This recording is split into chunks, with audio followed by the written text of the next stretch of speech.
Olá pessoal, meu nome é Gilson Mendes e eu vou estar abordando nesse vídeo o algoritmo de ordenação TeamSort.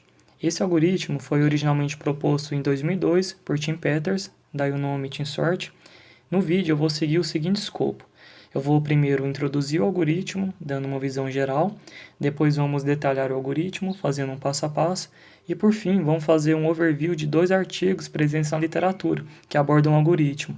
No primeiro artigo é feita uma análise formal, onde o autor ele vai verificar o algoritmo que foi implementado em Java, que é utilizado como um método de ordenação padrão da linguagem. E no segundo artigo é feita uma análise de complexidade do algoritmo, onde o autor ele justifica o porquê da complexidade do algoritmo ser n log de n, no pior caso considerando o número de comparações. E adicionalmente nós fizemos uma análise empírica comparando o TeamSort com o algoritmo de ordenação SmoothSort. Os dois são muito iguais, como nós vamos ver no slide seguinte, que mostra uma tabela com as complexidades de vários algoritmos. Os dois são bem parecidos, exceto pelo fato de memória que é gasta, né? Onde o SmoothSort ele gasta menos memória. Mas na análise empírica nós vamos ver que o TeamSort ele tem um desempenho melhor para diversos tipos de entradas de dados. Nessa tabela aqui são apresentados diferentes algoritmos de ordenação, dentre eles o TeamSort, que está destacado em vermelho, e também é apresentado o custo relacionado a cada algoritmo, para o melhor caso, para o caso médio, para o pior caso, para a quantidade de memória gasta e se o algoritmo é estável ou não. Se vocês quiserem analisar a tabela com mais calma, pausem o vídeo e analisem. Nós podemos ver aqui na tabela de primeira que o TeamSort ele tem um desempenho muito bom quando comparado aos outros, com exceção do SmoothSort, que tem um desempenho bem parecido. E o interessante do TeamSort é que a ideia dele é simples, ele não traz uma ideia mirabolante, de difícil compreensão, algo novo, revolucionário, com coisas matemáticas super complicadas. Ele é algo simples, ele é apenas um algoritmo híbrido de ordenação que junta o melhor do Merge Sort e do Insertion Sort. Ele se baseia na heurística de que quando a gente observa os dados, eles tendem a estar parcialmente ordenados. Então ele tenta tirar proveito dessa observação, onde a ideia dele é mais ou menos a seguinte: a gente vai pegar o vetor original, certo? A gente vai dividir ele em subvetores, vai aplicar um insertion sort nesses subvetores, onde esses subvetores eles tendem a estar parcialmente ordenados, né? Se eles não forem muito grandes, onde o insertion sort ele vai ter um desempenho bom, porque o insertion sort é bom para dados que sejam parcialmente ordenados e que sejam de tamanho pequeno, e depois ele vai combinar esses subvetores utilizando o merge sort. Então no final ele aproveita o melhor do merge sort e aproveita o melhor do insertion sort, fazendo um algoritmo de ordenação muito bom. Nessa figura, nós vemos os algoritmos de ordenação que foram propostos ao longo dos anos, e nós vemos que, apesar dos anos terem passado, o TeamSort ele continua bem consolidado na literatura, sendo utilizado por boa parte das aplicações presentes hoje no nosso dia a dia. Isso porque ele é o algoritmo padrão de ordenação do Python e também do Java, né, que são linguagens que são bem utilizadas hoje em dia nos projetos pelos programadores. Bom, como dito anteriormente, o TeamSort é um algoritmo híbrido, baseado no Insertion Sort e no Merge Sort. Nesse vídeo eu não vou abordar esses dois algoritmos. Para quem não conhecer eles, eu recomendo que vá no YouTube, abram aí uma nova aba e procure por linguagem C descomplicada e o nome do algoritmo, certo? E vocês poderão compreender melhor como funcionam esses dois algoritmos, que é meio que um requisito para que vocês possam também compreender o TeamSort de uma maneira melhor. Essa daqui é a ideia geral do algoritmo. No primeiro passo, um algoritmo específico é usado para dividir o vetor de entrada em subvetores. No segundo passo, cada subvetor é ordenado utilizando um simples insertion sort estável. E no último passo, os subvetores que já estarão ordenados, eles vão ser combinados, onde nessa combinação é utilizado o merge sort. Para ser mais específico, vai ser uma variação do merge sort, onde ele vai ter algumas otimizações. Nós vamos inicialmente detalhar o primeiro passo, que é onde são gerados os subvetores, né? Onde nós vamos dividir o vetor original. Aqui eu coloquei algumas definições. Nós vamos considerar n como o comprimento do vetor de entrada, R1, nós vamos chamar de R1 o subvetor ordenado, que compõe o vetor de entrada, e o min1 vai ser uma variável que indica o comprimento mínimo do R1. Este número ele é basicamente calculado de acordo com o tamanho do vetor de entrada, que é o n. O primeiro desafio desse primeiro passo é a gente encontrar uma forma de calcular esse min1. Nós devemos seguir alguns princípios, que são o min1 ele não deve ser muito grande, porque se os subvetores eles tiverem tamanho muito grande, o desempenho da ordenação via insertion sort não vai ser muito boa, porque o insertion sort ele é bom para ordenar dados de pequena escala. Só que os runs também não podem ser muito curtos, porque a gente deve se lembrar que na fase seguinte é feita a combinação dos runs. E se eles forem muito curtos, vai ter muito runs. E se tiver muito runs, vai ter muita combinação e o custo do algoritmo tende a aumentar. E também seria bom se um min1 fosse uma potência de 2, porque daí nós podemos aproveitar o comportamento do merge sort, que é bom para quando os vetores combinados são potência de 2. Aqui eu coloquei uma citação do autor, onde ele aborda esse caso. Ele chega à conclusão de que o melhor de tamanho para o min1 seria entre 32 e 64. E para fazer o min1 variar entre 32 e 64, o autor segue o seguinte raciocínio. Vai pegar os 6 bits mais significativos de n, que é o tamanho da entrada, e vai somar 1 se os bits menos significativos restantes contiverem pelo menos um bit com valor 1, certo? Aqui eu coloquei um algoritmo. Nesse algoritmo, bastaria trocar aqui o min_merge por 64, por exemplo, certo? E se o n for menor do que 64, então o min1 ele vai ser igual a n. Então o algoritmo basicamente vai virar um merge sort, porque ele não vai precisar ordenar sub-runs, porque vai ter somente um sub-run, logo esse sub-run pode ser ordenado via merge sort. Aqui eu coloquei o esquema geral do passo 1 e do passo 2. Então vamos supor que a gente recebe um vetor de tamanho n. O primeiro passo vai ser a gente definir o endereço base do elemento atual do vetor da entrada para a posição inicial. Então a gente vai pegar a primeira posição e falar que é aquela posição inicial. No segundo passo, começando a partir da posição do elemento atual, a gente vai procurar um one, sendo que um one é um subvetor ordenado. A gente vai procurar isso no vetor de entrada, a partir da posição inicial que foi definida no passo anterior. Daí vale a gente lembrar que a gente já vai ter calculado o min1. Então, o min1, que é o número mínimo de elementos que poderá compor um one, nós já vamos ter ele. Então, nós vamos começar, por exemplo, a partir do primeiro elemento. A gente pega o primeiro elemento, ele por si só já é um elemento ordenado. A gente vai pegar o segundo, o terceiro, o quarto, até onde tiver ordenado a gente vai pegar, certo? Quando a gente terminar, a gente vai ver qual que é o tamanho desse subvetor já ordenado. Se esse subvetor já ordenado ele for maior do que o min_run, então a gente não precisa complementar esse subvetor.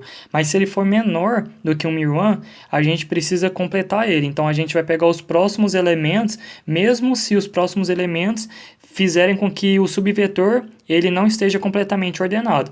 Mas a gente deve lembrar que ele vai estar parcialmente ordenado e depois a gente pode aplicar um insertion sort. Como insertion sort ele é eficiente para dados parcialmente ordenados, então a ordenação vai ser muito boa. E o quarto passo é a gente ordenar o one via insertion sort, se ele já não estiver ordenado. Então, depois desse passo, a gente vai ter um enésimo one já pronto, certo? Então, o que a gente faz? A gente vai pegar esse one e colocar numa pilha. Nessa pilha, que é uma pair stake, a primeira posição ela vai ser a posição do primeiro elemento do one. E a segunda posição da pilha vai ser o tamanho do one. Você pode pensar que não faz sentido essa segunda posição da pair stake, né? Porque uma vez que a gente calculou um min_one, esse valor não seria padrão para todos? A gente tem que lembrar que não. Porque se o tamanho do one ele for maior do que o min_one, ou seja, tiver mais elementos ordenados consecutivamente, obviamente, do que o tamanho do min_one, então o one ele não vai ter o tamanho do min_one. E essa pilha ela é utilizada pelo merge sort para ir combinando os runs conforme os runs vão sendo encontrados, certo? Aqui eu coloquei ele destacado na cor vermelha, mas é como se aqui tivesse o passo do merge sort. Eu vou ignorar ele aqui por enquanto, mas depois nós podemos voltar aqui. Aí no passo 5, a gente atualiza o endereço base para o elemento atual, após o último elemento que compõe o run, que foi anteriormente encontrado, e no passo 6 a gente verifica se o fim do vetor de entrada ele foi alcançado. O algoritmo ele finaliza, mas se ele não foi encontrado, ou seja, se ainda tem elemento para ser processado, para ser ordenado, então a gente vai executar novamente esse algoritmo aqui esquematizado a partir do passo 2. Essa figura que eu coloquei, ela representa a ideia geral dessa parte do algoritmo, né? A gente tem um vetor de entrada, onde esse vetor ele foi dividido em subvetores, que são runs, que estão ordenados. Então, o próximo passo, depois de ordenar esses subvetores, vai ser combinar os subvetores. Aqui no passo 3, nós vamos ter como entrada um vetor dividido em runs. Então, se a organização dos dados no vetor original ela for mais ou menos randômica, o tamanho dos runs vai ser aproximadamente o valor do min1. E se o vetor ele tiver intervalos ordenados, o tamanho de alguns runs vai exceder o valor de min1. Então, agora, todos os runs eles precisam ser combinados para gerar o vetor completamente ordenado. Para isso, tem dois requisitos que precisam ser satisfeitos. O primeiro os runs de tamanho relativamente iguais devem ser combinados para ganhar eficiência. E o segundo a estabilidade do algoritmo ela deve ser mantida. Por exemplo, não faz sentido a gente fazer mudanças inúteis como dois números iguais consecutivos serem trocados. Aqui nesse slide eu fiz um esqueminha que mostra como é feito o merge dos runs. A gente só tem que lembrar que esse merge aqui ele é feito dentro daquele passo do passo 1 e do passo 2, onde a gente vai colocando os runs na pilha. Então aqui, essa pilha que é utilizada aqui é aquela mesma pilha de lá. Então os elementos vão chegando, os runs já ordenados vão chegando e nós vamos combinando eles, sendo que é utilizada uma estratégia para avaliar como os runs vão ser combinados. Dada essa estratégia, a gente verifica se a estratégia ela é atendida, se a condição ela é atendida, e se ela for atendida, a gente faz o merge dos elementos. E nós vamos fazendo isso até que os runs cheguem e a estratégia seja satisfeita, a condição seja satisfeita. E quando não tiver mais runs para serem combinados, então o algoritmo ele vai estar finalizando, ou seja, o vetor ele já vai estar ordenado. A estratégia de avaliação original, que foi proposta por Tim Peters em 2002, é a seguinte. Ele vai pegar os três elementos no topo da pilha. Vou considerar x, y e z, os três primeiros elementos consecutivamente. Ele vai avaliar se x for maior do que y mais z e y for maior do que z, então a gente vai mesclar o x e o y. Agora, se um dos requisitos não é satisfeito, então é feita a combinação do run y com o run de menor valor, entre x e z. Se x tiver menor valor, então a gente combina x e y. Se não, a gente combina y e z. E para qualquer run que chegue, que seja inserido na pilha, a gente vai pegar ele e ir para o passo 2, até que hashe somente um único run na pilha. E quando isso acontecer, esse run que estiver na pilha vai ser já o próprio vetor original ordenado. Como dito anteriormente, são feitas algumas modificações no merge sort visando otimizar o algoritmo. Aqui, o primeiro método de otimização que é feito é diminuir o tamanho do vetor temporário, que é criado para combinar os dois subvetores. A ideia é a seguinte: a gente vai criar um vetor temporário, cujo tamanho será o tamanho do menor dos dois runs. Aqui na imagem aqui, o menor vetor, o menor run é o x, então o tamanho do vetor temporário vai ser do mesmo tamanho que x. A gente vai copiar o run x, todos os elementos que estão em x, para o vetor temporário. Depois a gente vai marcar a posição corrente com os primeiros elementos no maior run e do run temporário. Ou seja, a gente vai definir o endereço base para a posição inicial dos dois subvetores, do temporário e do y. Em cada passo seguinte, a gente vai comparar os primeiros elementos do maior one e do one temporário. E a gente vai mover o menor para o vetor ordenado, certo? Que vai ser o x nesse caso. Então, a gente vai mover o endereço base do one que teve o elemento movido, né? Que teve o menor elemento na comparação. E a gente vai repetir o passo 4 até um dos runs esvaziar. E depois a gente vai adicionar todos os elementos do run remanescente para o final do run ordenado. E no final, os dois subvetores estarão combinados e ordenados. Sendo que o passo 4 aí que eu falei nada mais é do que a gente comparar os elementos que estão no início do vetor e mover o menor para o vetor já ordenado. Nesse exemplo da imagem, o run da esquerda ele é menor, certo? Mas e se o run da direita ele for o menor? Caso isso aconteça, então a gente vai fazer a comparação considerando o endereço base do run da esquerda e do run temporário sendo a última posição válida. Então a gente não vai começar do início, a gente vai começar comparando no final dos subvetores, certo? Então a gente vai fazer a comparação sempre buscando o maior elemento em vez do menor. E então o maior elemento ele vai ser colocado na última posição do vetor y, por exemplo, se a gente utilizar essa imagem. E o segundo método de otimização do merge sort é o galopeamento binário. A ideia dele é a seguinte: se a gente supor que a gente está ordenando dois subvetores, que nós estamos combinando eles, e que os elementos de um subvetor são menores do que o primeiro elemento do outro subvetor, então nós vamos ficar fazendo comparações desnecessárias.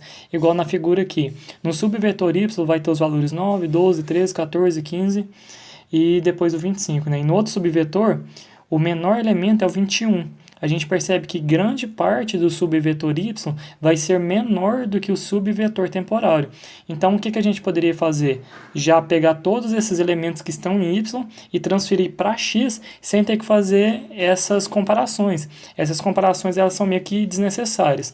Então, a ideia dele é fazer o seguinte: em vez de ficar fazendo essas comparações linearmente, depois que nós verificamos que esse comportamento ele está presente no merge desses dois subvetores, ele vai fazer as comparações de forma exponencial, ou seja, ele vai pegar o primeiro elemento, comparar. Se verificou que ele é menor, beleza, incrementa 1 numa flag. Verifica o segundo, é menor também? Então aumenta.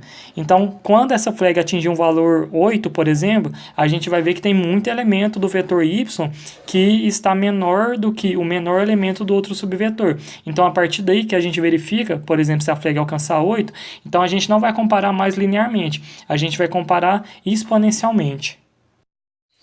Aqui vai funcionar da seguinte forma. Suponha que o menor elemento atual do vetor y esteja na posição 16 e no vetor temporário está na primeira posição ainda.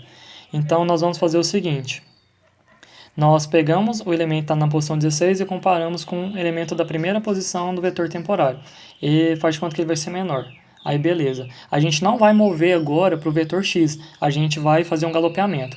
O próximo elemento vai ser o 2 elevado a 0, então a gente vai avançar 1. Certo? Então a gente vai pegar o elemento na posição 17 e comparar, certo? Compara novamente. Então, se o elemento está na posição 17 for menor do que o menor elemento do vetor temporário, a gente vai avançar novamente. Só que agora a gente vai avançar 2 elevado a uma posição. A gente estava na 17, vamos para 19. Comparamos novamente. Se for menor, a gente vai avançar novamente no vetor y. A gente vai de 19, a gente não vai para 20. Nós vamos para 23, porque vamos somar 2 elevado a 2. E nós vamos fazendo isso, certo? Quando o elemento que a gente for comparar, ele for menor, na verdade maior, do que o primeiro elemento do vetor temporário, significa que nós encontramos, certo, um elemento que quebra o galopeamento. Então, nós voltamos um galopeamento no vetor y e então nós movemos todos os elementos que foram encontrados para o vetor x. Então, acaba que nós economizamos algumas comparações por meio dessa otimização. O galopeamento ele também termina se o final do vetor ele é atingido. Então a gente sempre tem que estar comparando se, ao fazer o galopeamento, se a gente não vai ultrapassar o vetor. Essa comparação tem que ser feita antes da gente pegar o elemento corrente e comparar com um vetor temporário.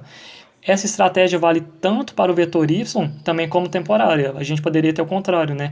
Todos os elementos do vetor temporário são menores do que o primeiro elemento do vetor y. Vale a pena frisar o seguinte, o galopeamento binário ele é uma técnica que vai minimizar o custo de comparações, só que só vale a pena chamar ele quando a gente já identificou o comportamento de que os elementos de um vetor, de um dos vetores, é menor do que os elementos do outro, né? Porque se nós chamarmos o galopeamento binário em todos os passos, então nós vamos ter como se fosse um custo de comparação dobrado, né? Porque a gente vai fazer a comparação normal dos elementos e a gente também vai tentar fazer o galopeamento concorrentemente. Então a gente vai ter um número de comparações dobrado. Então só vale a pena chamar uma função para fazer o galopeamento binário depois que nós identificarmos que x valores do elemento do vetor y, por exemplo, são menores do que o menor elemento do vetor temporário. Bom, pessoal, então esse é o algoritmo completo do TeamSort. Eu vou finalizar esse vídeo aqui e no próximo vídeo eu coloco o overview dos dois papers que eu citei no início desse vídeo aqui. Beleza? Obrigado. Até mais.